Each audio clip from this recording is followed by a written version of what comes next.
Okay. Hello, everyone, and welcome to Keen on You with Andrea and Kemba. Tonight, I'm solo, no Andrea, but we do have a special guest tonight, and his name is Andrew Hunter.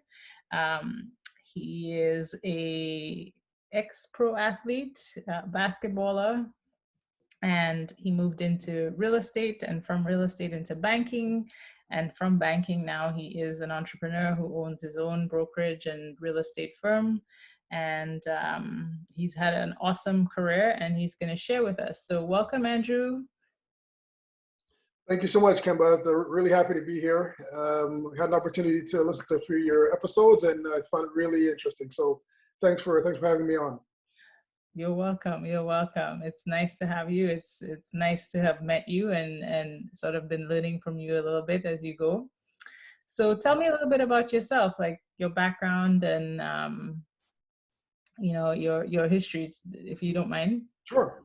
Yeah, for sure. Well, thanks for the introduction. I think it's pretty flattering. I think the way how you describe my background, but I'll tell you a little bit more about myself and my journey. So as you mentioned, I spent the last 7 years in real estate and construction financing for one of Canada's largest banks.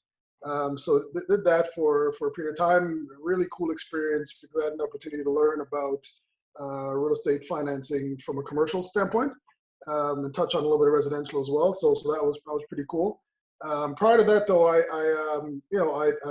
played professional basketball in Europe for about seven years. I grew up in Toronto. Had the chance to go on a Division I full ride scholarship to attend Sacred Heart University in Connecticut. Nice. So spent 5 years there, studied computer science. After I graduated, this is back in 2001, 2002. When IT and computer science was sort of a burgeoning industry. Mm-hmm. And I thought about getting into IT, but I fell in love with basketball and had the opportunity to go play pro in Portugal. It was my first season overseas. Wow, And exciting. yeah, very cool. It was a real cultural shock, because I've spent time here in Canada. It's super diverse in Toronto, so you get a chance to meet every all different kinds of people. But going to Europe, it's a whole different experience. So from then, moved on to Germany and Spain and spent some time in the Middle East, South America, and so on. So I played for about 10 years in Europe, Middle East, South America, and during that time, I fell in love with real estate as well. Like I thought it was a really neat asset class. You hear these stories about ex-athletes. A couple years later, they're going through financial hardship. So I thought real estate was a pretty cool asset class, and back then I wasn't necessarily thinking from an investment standpoint. I thought it was you buy something, you rent it, and hopefully it appreciates in value. So so I did that for about 10 years, and probably I would say around my 7th year of playing pro, I thought about what's next kind of thing, and then that's what sort of inspired me to look at going back to school and ended up doing my MBA in the UK at Henley Business School on scholarship again. I was fortunate enough to do that, and Wow. then I came back and then joined the bank and became a banker for some time. But all the while doing my little investing here and there, and then you fast forward 7 years later. I've left the bank and started a real estate brokerage called Hunterra Real Estate Brokerage, which looks at commercial, residential real estate. We help investors find property, and through our mortgage brokerage, which is called Bay Hill Financial, we help folks find the financing that they need, whether it be commercial or residential. So that's my story in a nutshell. It's more of a mouthful, but I guess in a nutshell. It's a pretty impressive and exciting story. I mean, how many people get to say that they've lived and worked in how many different countries? Like I think you said. Yes. Yeah. So I lived in 15 countries, traveled to 40 plus over the span of 10 to 12 years. So just think about bouncing from place to place. Get an opportunity to really appreciate the cultures of other folks, but also embrace your own and enjoy it. So it's been a really cool time in my life for sure. That's amazing. Would you have a favorite place that you would always go back to? Yeah, you know what? I have a couple. So I'm fond of Hungary. I think Budapest is a super cool city. It's underrated. It's sort of very much like a Paris, but not as known. Beautiful city. I played in a couple towns of Venezuela, which is also, reminds me of. So I'm Jamaican background, so it reminds me a little bit of the islands. Mm-hmm. Great food, great music, great culture as well. So those are probably the countries that I enjoy the most. But I enjoy traveling. They all the same. Yeah. Very nice, very nice. That's now I'm gonna check out Budapest. Just You if should. I get a chance. You definitely. If I get a You chance. really should. I think you'll enjoy it quite a bit. Yeah, it's pretty cool. Very good, very good. Okay, and so I guess you kind of alluded to how you got into real estate because from your traveling and sort of deciding on what's next for you. So you didn't sort of jump from basketball to banking to real estate. You kind of was doing real estate along the way the whole time. Yeah, Hmm. that's right. And so Yeah, that's right. Yeah, that's right.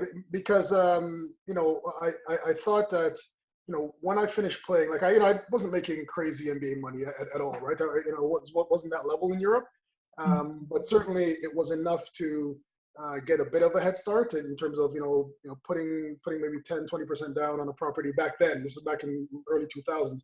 So imagine what prices were of for condos and single family homes and so on. Mhm. So I started investing then and thought, okay, well, you had a pretty good experience buying one asset, one property, and then you held it for a couple of years. It appreciated. Then you refinanced it, and then you went and bought another, and so on. So I Mhm. found that I don't want to say it's easy money because it's not. I mean, there's lots of things you have to go through, tenants and so on. But I found that it was easier. Like I even though I was playing basketball and I enjoyed it, I love playing. It's still hard work. You're practicing a few times a day. You're traveling and so on. A lot of wear and tear on the body. But you get some cash, you put it on the property. It sort of runs itself, really. If you've done your homework up front in terms of screening your tenants and so on, making sure it's in good shape. You have a good network of handymen and tradespeople. It can be easier to do, right? Especially if you're dealing with 2 or 3 assets, right? Yeah, if you do it right, it's a little more passive than if That's you, right. yeah, Absolutely. Yeah. I agree. And so you were doing this while you were in Europe? Yeah, I was. So I'll give you the story of how I first even got into investing. So I finished up playing in France, I think, one year, and I came back and I saw a pre-construction condo development just near Lakeshore in Bathurst.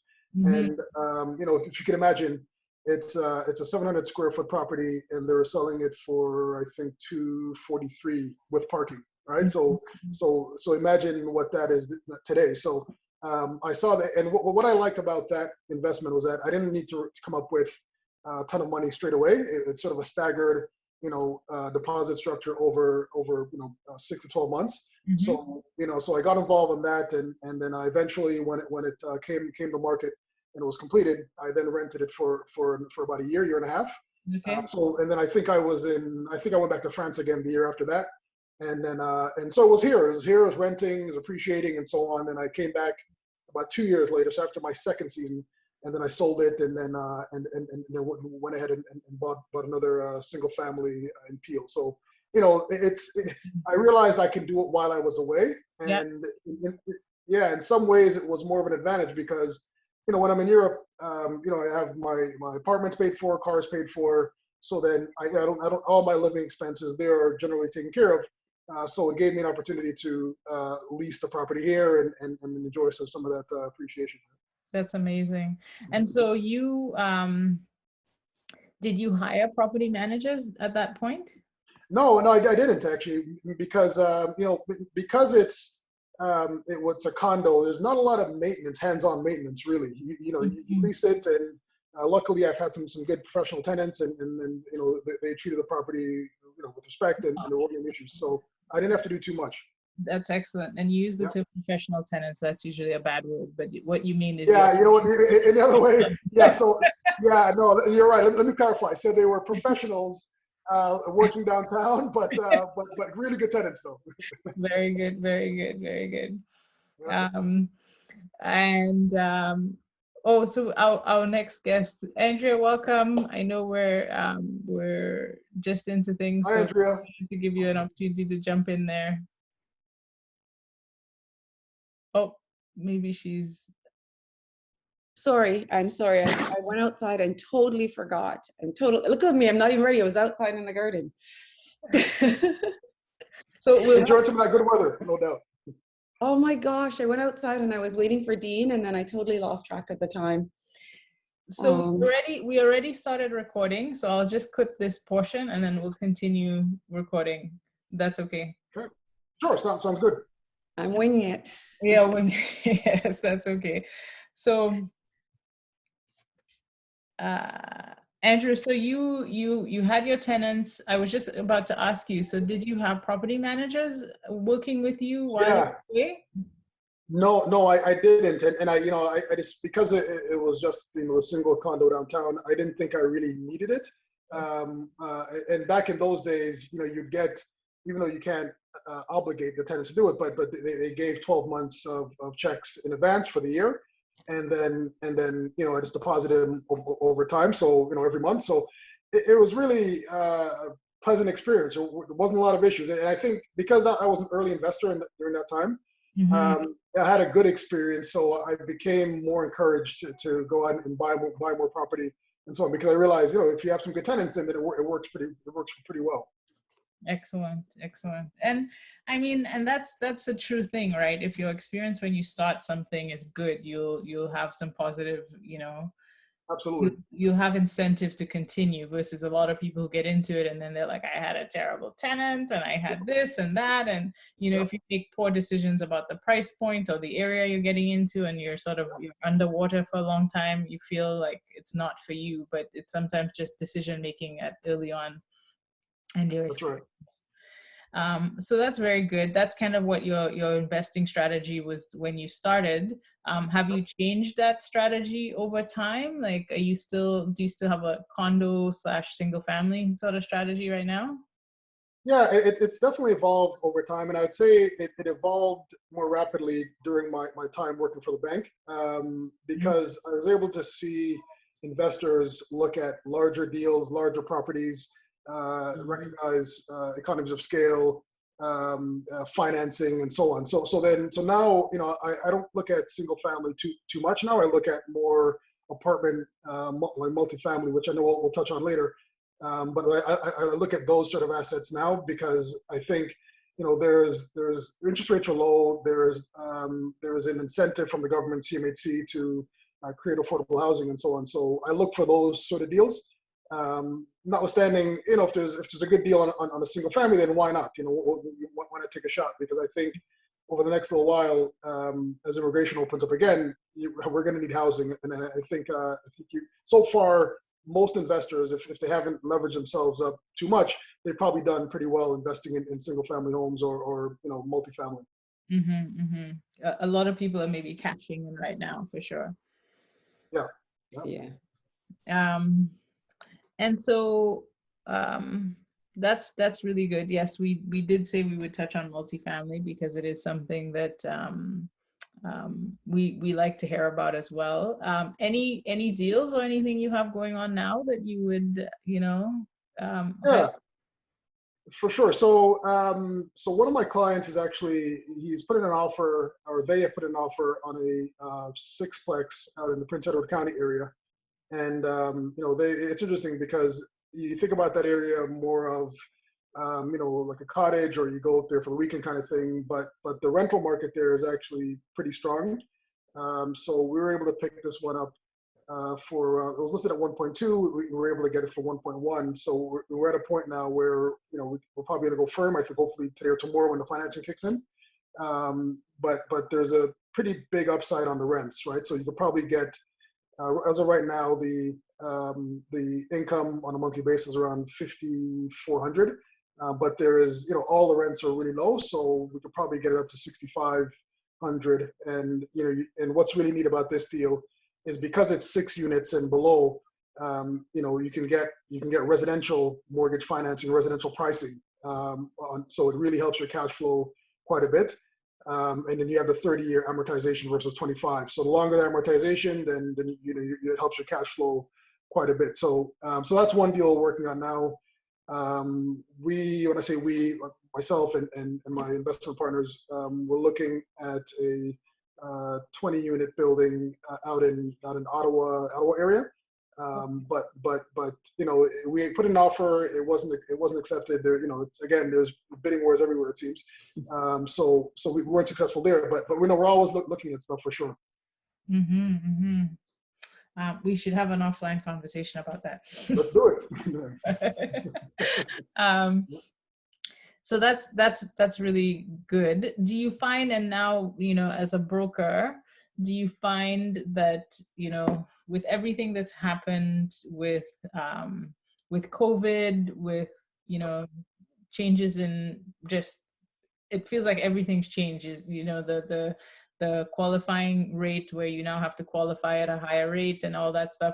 What do you find is the struggle to get financing? Is there a struggle right now, or?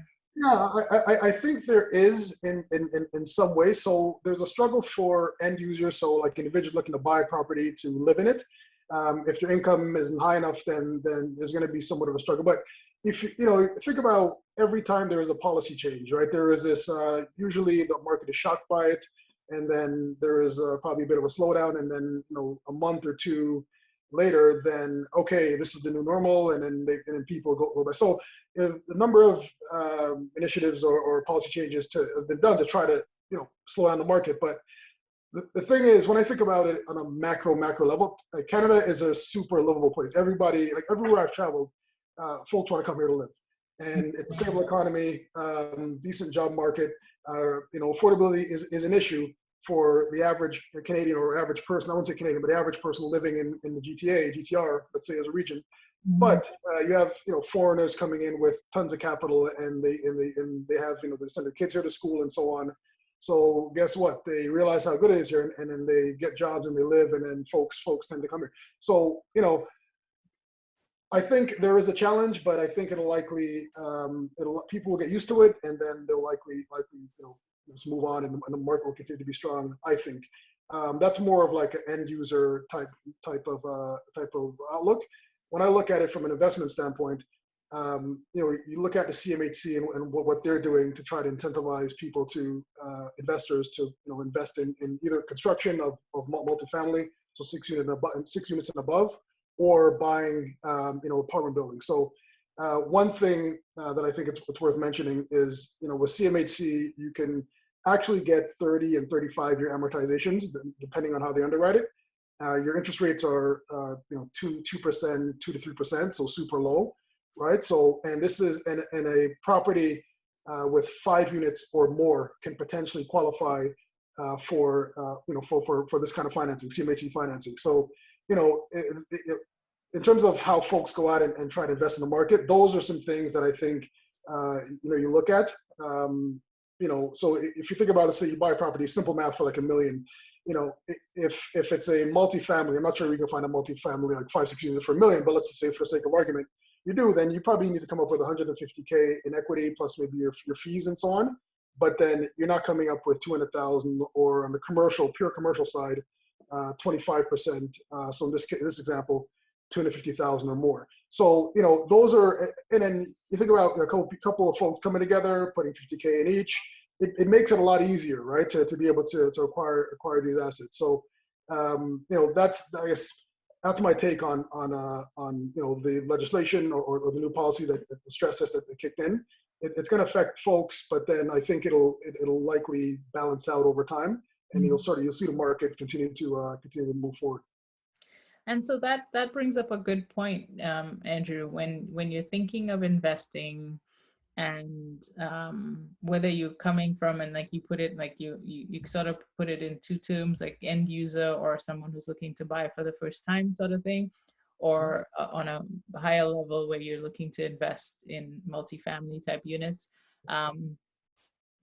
What's some of the things you need, like to be able to do that, like in a pricey market? Is partnering, or like what is it that you think is the best way for people to do that? Yeah, I would say if you're an early, even if whether you're a seasoned investor or not, what I found is a tremendous amount of value in partnering. It takes out a lot of the personal risk.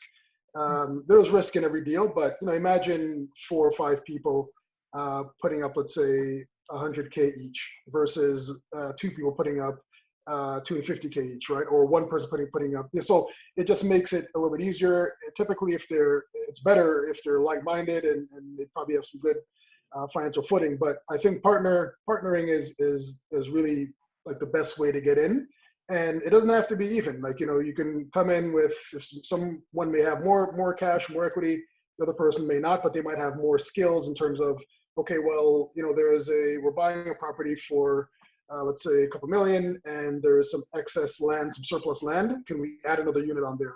And that individual may have a contracting background or have an engineering background. So something, it's a value add. So cash and equity is one thing, but then the know-how is another part of it. So I would say partnering is definitely a strategy, especially now. Like 20 years ago, maybe you didn't need to, right? But because you can get something with 20%, 10, 15% down, but that 10, 15% these days, it's a lot more money. So partnering is I think a really good strategy of getting into the market, as long as there's a good understanding of holding period, what's going to happen if there's any capital expenditures that's required, who's going to come up with what. So have a contingency plan as to how do you attack each situation or how do you address each situation. I think it could be done. Absolutely. And how do you go about like partnering? Like, how do you find partners? How do you do that? Yeah, so I mean, I've been fortunate over the last 10 years or so while I've been back in Canada. I've lived in pretty much everyone I know is either all my friends are either in real estate or they weren't friends before, but then now they're friends and so on. So it's not that difficult to hey, I'm looking at this deal. Would you be interested in it? And yeah, I'd like to, or no, I won't, or whatever. So most of my network is they're all like real estate people, not necessarily experts, but they have an interest in it and understanding the CAC value. And the other thing I'd say too, which is not necessarily real estate specific, but it reminds me of my back in the day when I was playing basketball. Mm-hmm. All my friends were ball players. So when you sort of engulf yourself in the industry or the sport or whatever that you like, you tend to move a little bit faster versus do you know what I mean? So there's value in finding like-minded folks. So yeah, in terms of finding partners, it's not that, I mean, granted, I haven't really partnered anything recently. Most of the things I've been looking at, well, some of them are, I go after on my own. But with that said, just based on where prices are now these days, I think it's worth partnering with like-minded folks to at least get into the market. For sure. Yeah, so you're just asking people like we do. Yeah, you just ask them. Yeah. Their friends or coworkers or you know them through other friends, and that they have an interest, right? That's right. So. Yeah.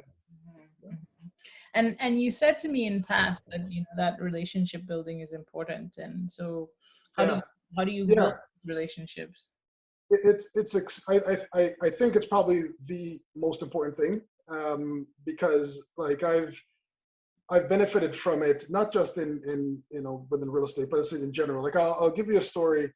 Back in the day when I was in university, I was playing and one of my teammates, he was a little bit older, so he graduated and then he went to go play in I think he played in Italy or something like that. So he came back and we're playing whatever, and I asked him some advice, like I'm looking to play, so what's give me some tips, or like just give me the lay of the land kind of thing. And one of the things he said to me that really resonated was that you may come across an agent, and agents typically find deals for players overseas and so on.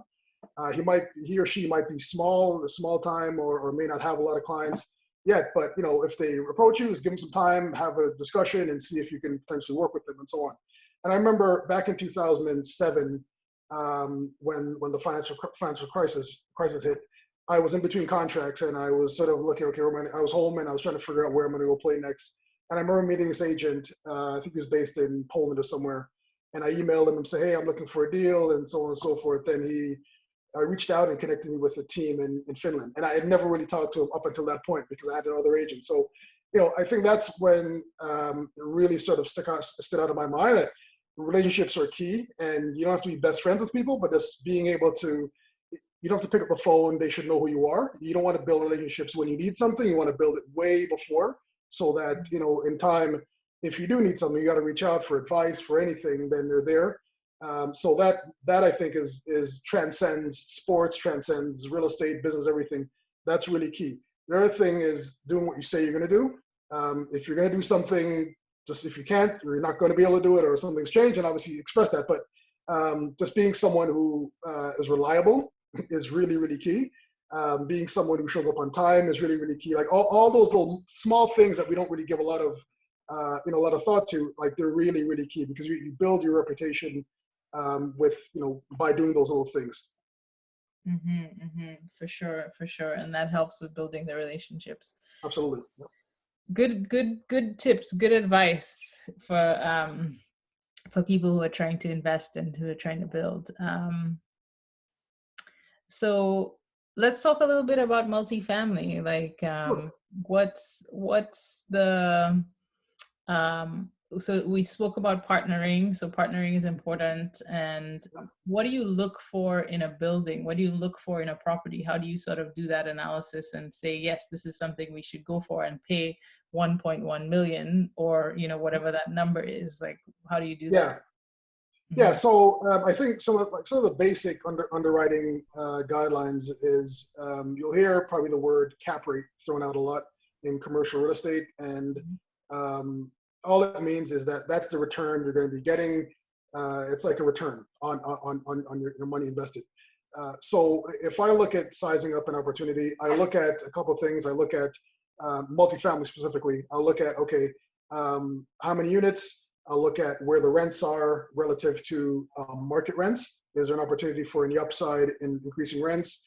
Are there any vacancies? Are there any units that could benefit from being renovated? So i.e., let's just say that there's a property and it needs renovation. The rents are low, but if and when folks move out, then if you renovate it, what sort of lift can you get? And I look at interest rates. I look at financing. What kind of financing can I get? CMHC financing at a more advantageous terms, where you'd have a longer amortization, which helps your cash flow, lower interest rate, lower down payment. So I look at those things mainly. I also look at location. I find that, you see, so again, just talking about cap rates and returns, cap rates in the GTA are really compressed. So, 1%, 2%, right, 3%. So it doesn't make any sense, and it doesn't debt service. Into that, right? Once you're in those cap rates, you have to put money in there. Exactly. So unless you start with a lot of capital, right? Because some people they'll just throw large sums of money into those buildings, and then exactly, because they have the cash. They have the cash, and I think it's in some ways to reposition them. So there are some folks that, okay, they buy a building, and then they'll renovate all the units, ethically or unethically, meaning they'll evict people or not, and then they get the rents up, so then their cap rate then increases by getting. So that is one way. But what I found though is, looking on the outside, I don't look at anything in the city that much anymore, just because I just don't think it makes any sense. Right? I'm not going to invest in a property that's not cash flow positive personally. Like, other folks can do it. It can make sense for them depending on their background, liquidity, and all the other things. But I look at stuff in some of the secondary, tertiary markets. So I look at your Kitchener, Cambridge, Waterloo, Woodstock. I look at stuff in Peterborough. As I said, my client went out to Prince Edward County. And there's folks out there that are stable, right? I mean, they have their jobs and they're making their money and they're able to pay. The rent is not a big portion of their annual income. And it's pretty stable. The market there is tight, 2-3% vacancy rate, which is not like 1% in Toronto, or maybe pre-COVID is 1% now. I'm not sure what it is. But they're good investments, right? They appreciate in time, cash flow positive. You hold it for 3-4 years, you refinance online, pull some cash out, then you go hunting for something else again. So most of the stuff, or I guess advice would be to look a little bit outside of the market, outside of the GTA. You don't want it to be necessarily too far where you're not willing to go out there if there's an issue. Like 2-3 hour distance, I think is good. Anything beyond that is fine, but just be prepared to go out there, like if you need to. But you said already that you use property managers, so really you're not going out there Yeah, regularly for, maintenance or repairs, or it's more just keeping an eye on your investment.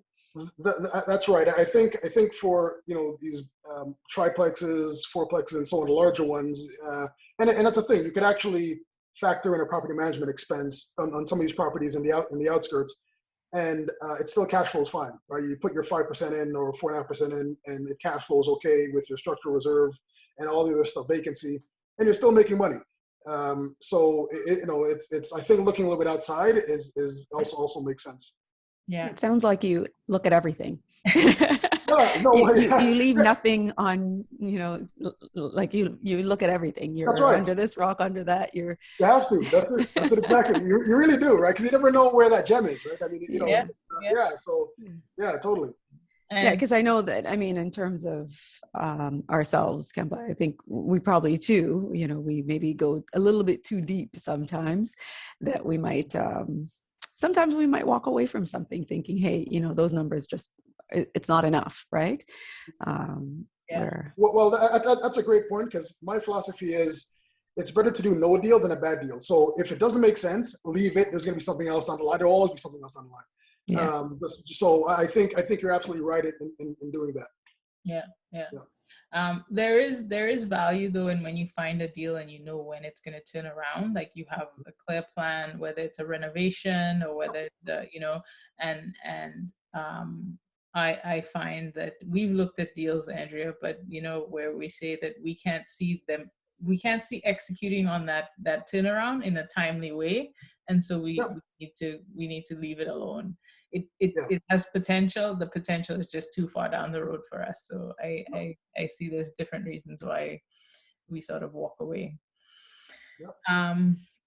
So Andrew, this has been a really good, enlightening conversation and sharing. And I do appreciate your points about relationship building, because it's true, it's real estate and any other business is definitely relationship building. And it's about who and working with people and, making sure people are willing to work with you as well. So great point. So two more questions and then I think we'll wrap it up. And I just wanted to ask, if you had tips for someone who's a homeowner right now or someone who's looking to get in, what's that takeaway that you'd like them to stay with?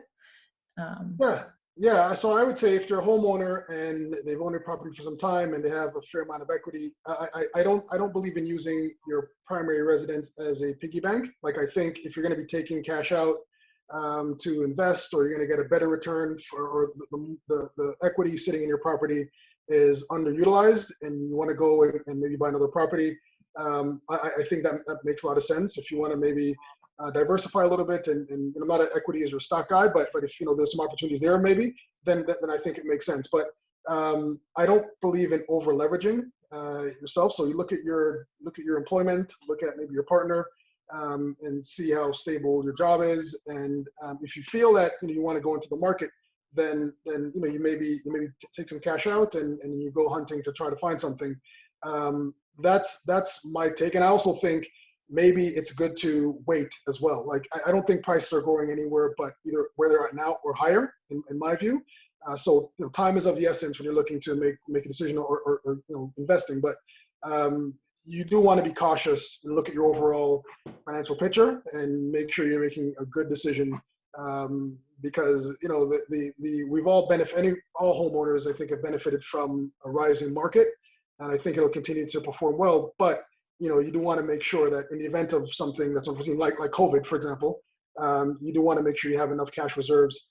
The other thing I would say, just I'm touching on investing, it's good to have a 6 to 12 month reserve of rents for each property. I mean, just to make sure you may dip below that to maybe take advantage of an investment opportunity, which I think is fine. But you do want to have a decent reserve that you feel comfortable with to take care of any unforeseen issues. For sure, always have a reserve. That's a good point. And then the last question is really, if someone, one of our listeners, wanted to reach you, or if you wanted to just share a little bit about how someone can get in touch with you to use your services or anything. Mm-hmm. Sure. Yeah, so my email is andrew@hunterragroup.com. So it's ANDREW at HUNTERRAGROUP.com. That's for the real estate brokerage. My phone number is 647-527-3779. So if you are looking at buying, selling, obviously I can help with that. On the financing side, I can obviously assist with that as well. So yeah, so happy to help any of your viewers. Awesome. Thank you so much. And Andrea, why don't you take us away with our closing? Yes, well, thank you very much, Andrew, for joining us and sharing with us and our listeners so many valuable nuggets. I mean, I don't think that anyone that has invested before couldn't find value in even getting some new ideas from what you've just shared. So thank you very much for all of that. Whether they're inexperienced, they're going to get a lot of value, or they're experienced, like our homeowners that we're talking about, right? A lot of them have a lot of equity and hopefully they'll put it to work. But how can people find us? We are on pretty much every social platform out there. We are known as Keen on You on Instagram, and you can check us out at our website, www.keen, that is KEAN group.ca. And there you can find us on our Facebook, TikTok, we're everywhere. We do reels. Thank you very much, everyone, for listening. Well, we're the new young people, right? The 40s, 50s, we're the new 20s. So thank you very much for listening, and hopefully you'll join us and follow us and follow Andrew to learn more. Awesome.